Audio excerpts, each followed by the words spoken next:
தலைப்பு: இயற்கை நுண்ணறிவு, மனிதனின் உள் பிரபஞ்சம். இந்த பிரபஞ்சத்தில் மிகப்பெரிய அதிசயம் என்ன? மலைகளா? கடல்களா? நட்சத்திரங்களா? இல்லை, அனைத்தையும் உணர்ந்து கேள்வி கேட்கும் மனிதன்தான் அந்த அதிசயம். அந்த மனிதனுக்குள் ஒளிந்திருக்கும் மறைந்த சக்தியே இயற்கை நுண்ணறிவு. இயற்கை நுண்ணறிவு என்பது புத்தகத்தில் படித்த அறிவு அல்ல. அது சான்றிதழில் அளவிட முடியாத ஒன்று. அது பிறந்த தருணத்திலேயே நமக்குள் விதைக்கப்பட்டுள்ள ஒரு தெய்வீக விதை. ஒரு குழந்தை நடக்க கற்றுக்கொள்கிறது. யாரும் அதற்கு இப்படி நட என்று கற்றுக் கொடுக்கவில்லை. அது விழுகிறது, மீண்டும் எழுகிறது, மீண்டும் முயல்கிறது. அதற்குள் இயங்குவது இயற்கை நுண்ணறிவு. ஒரு பறவை தனது கூடை கட்டுகிறது. அதற்கு பொறியியல் பட்டம் இல்லை, ஆனால் அது அறிந்திருக்கிறது. காற்றை எதிர்கொள்ளும் வடிவம், மழையை தாங்கும் அமைப்பு.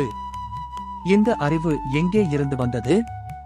இயற்கை நுண்ணறிவு என்பது வெளியில் இருந்து சேர்க்கப்பட்ட தகவல் அல்ல. அது உள்ளிருந்து வெளிப்படும் உண்மை. மனிதன் சிந்திக்கிறான். அவன் கேட்கிறான், நான் யார்? என் வாழ்வியல் நோக்கம் என்ன? இந்த கேள்விகளை கேட்கும் திறன், அதுவே மனிதனின் உயர்ந்த இயற்கை நுண்ணறிவு. அறிவு இரண்டு வகை. ஒன்று உலகை வெல்லும் அறிவு, மற்றொன்று தன்னையே வெல்லும் அறிவு.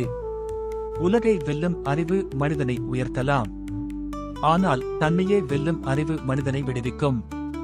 இயற்கை நுண்ணறிவு என்பது கணக்கிடும் திறன் மட்டும் அல்ல. அது கருணை உணரும் இதயம். அது அன்பு வழங்கும் மனம். அது பிறர் வலியை புரியும் உள்ளுணர்வு.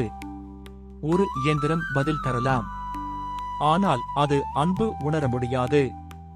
மனிதன் மட்டும்தான் அழுகையையும் சிரிப்பையும் மன்னிப்பையும் உணர முடியும். இயற்கை நுண்ணறிவு வளர்வது எப்படி? அமைதியில், கவனத்தில், அனுபவத்தில். மௌனத்தில் உட்காரும் போது நம் உள்ளே ஓர் ஒலி கேட்கும். அது புத்தகத்தின் சத்தம் அல்ல, அது உள்ளுணர்வின் சத்தம். அந்த குரலை கேட்கத் தொடங்கும் போது மனிதன் மாறத் தொடங்குகிறான். வெளி உலகம் எவ்வளவு சத்தமாக இருந்தாலும் உள்ளே அமைதி இருந்தால் அதுவே உண்மையான அறிவு. இயற்கை நுண்ணறிவு என்பது படைத்தவனின் கையொப்பம் போல. ஒவ்வொரு உயிரிலும் அது தனித்துவமாக வெளிப்படுகிறது.